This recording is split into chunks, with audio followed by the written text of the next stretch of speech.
Olá pessoal, continuando a nossa saga de temas e argumentos filosóficos, a gente dá sequência agora e entra numa nova temática, que é a temática de ética.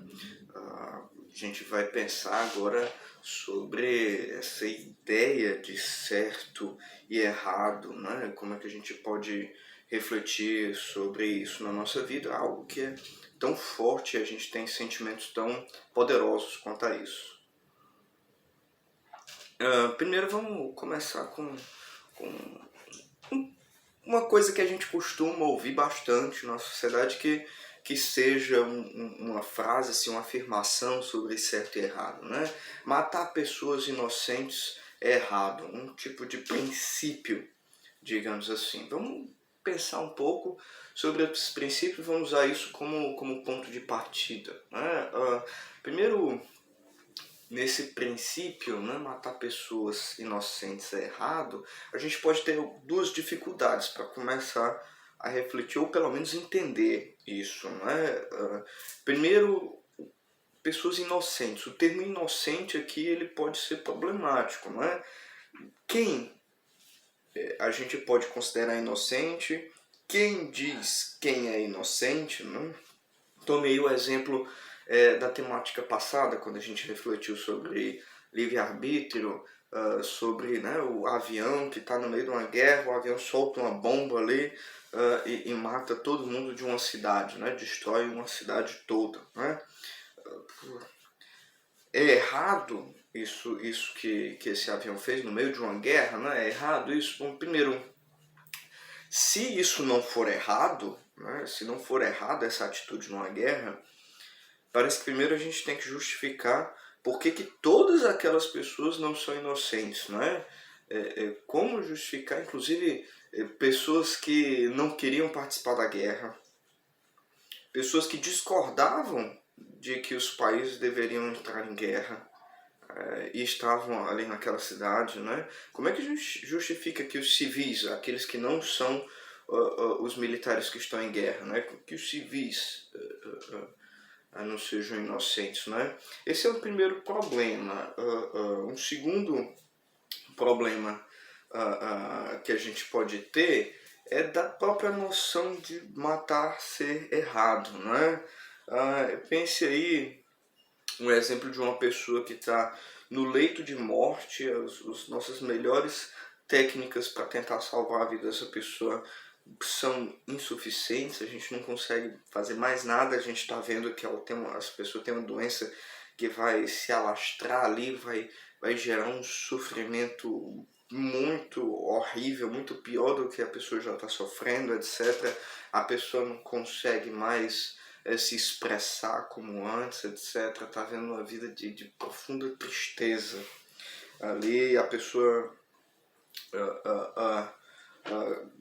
sem nenhuma esperança, né? Nesse caso, a gente costuma ter uma sensação que, por exemplo, a pessoa está ali sobrevivendo só em aparelhos, né? A gente costuma ter uma sensação de que acabar com o funcionamento dos aparelhos, deixar que a pessoa faleça, né? É um tipo de acabar o sofrimento dessa pessoa, né? Como se isso fosse algo bom, né? Acabar o sofrimento da pessoa. Isso é um raciocínio que a gente utiliza em toda a nossa vida. A gente, para tudo que a gente faz, quando a gente tem outra pessoa sofrendo, se a gente consegue diminuir o sofrimento dessa pessoa, acabar com aquele sofrimento dessa pessoa, a gente costuma dizer que isso é bom, né? E aí, esse é o mesmo tipo de raciocínio que a gente segue nesse exemplo, né, de uma pessoa no leito de morte, ali, que a gente cessa o sofrimento dessa pessoa. Essa pessoa também não queria mais continuar sofrendo, né? Isso é a chamada eutanásia, aí, no sentido mais grego possível do termo, etimologicamente falando, né? A boa morte, digamos assim. Você está dando à pessoa uma morte melhor do que a pessoa sofreria mais à frente, né? Esse termo boa morte, né, na Grécia Antiga também serve para outras coisas, mas o nosso interesse aqui é essa reflexão. Então, esses casos parecem botar aí um pouco, balançar um pouco a noção de que matar é errado. Então, veja, de um lado a gente tem um problema inocente, do outro lado a gente tem um problema de matar, né? No princípio que a gente estava refletindo, matar inocente é errado. Então parece que princípios como esse que a gente sente tão profundamente e segue, costuma seguir pelo menos, né? Maior no senso comum da nossa sociedade, tem problemas, eles não são óbvios. Você precisa justificar, explicar ou defendê-los, inclusive. Não é? E como é que a gente consegue fazer esse tipo de coisa? É refletindo sobre certo e errado, sobre os fundamentos dessas duas noções em ética, né? Que a gente consegue dar uma resposta disso, né? Refletindo sobre os fundamentos aí da moralidade e da ética. Uma das coisas que a gente já pode tirar assim, já inicial, né, nessa reflexão introdutória para a gente começar o tema, é de que sentimentos são extremamente importantes para a gente debater questões desse tipo, né? Como a gente se sente parece crucial também para resolver alguns posicionamentos, né, de questões como esses princípios, né, de que isso é errado, aquilo ali é certo, etc, etc. Mas como é que a gente deve proceder, refletir para responder esse tipo de questão de o que é certo, o que é errado, né? Será que a gente resolve a verdade sobre questões morais pela experiência, da mesma forma que a gente faz na ciência? Será que dá para você experimentar, né? Da mesma forma que você olha para o céu azul, você pode ver que matar inocentes é errado? Você pode mensurar que matar inocentes é errado? Colocar num cálculo que matar inocentes é errado? Você pode fazer um teste laboratorial que matar inocentes é errado e replicá-lo em qualquer local da Terra? Parece estranho aplicar esse tipo de coisa, né? Você pode cheirar que matar inocentes é errado, você pode tocar que matar inocentes é errado. Parece que as questões de princípios morais, elas estão para além da questão empírica, né? Que a gente possa utilizar aí um método científico para resolver esse tipo de problema. Então, a gente já vê uma coisa que a ciência não resolve, né? A gente precisa de outro tipo de método para resolver essa questão. E qual é o tipo de método que parece que a gente usa, né? A gente parece que usar pensamentos, da mesma forma que a gente resolve questões formais, como lógica, como matemática, através da reflexão.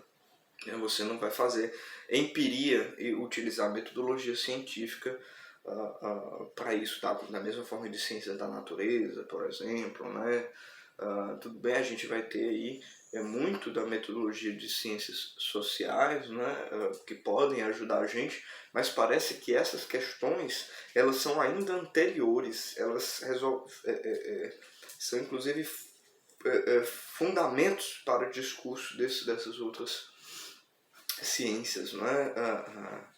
A questão ética aí parece precisar de uma forma de resposta diferente, um método diferente, né? Então parece que não é a experiência que vai dar esse tipo de resposta para a gente, isso pensando assim inicialmente, né? A gente vai elaborar mais isso.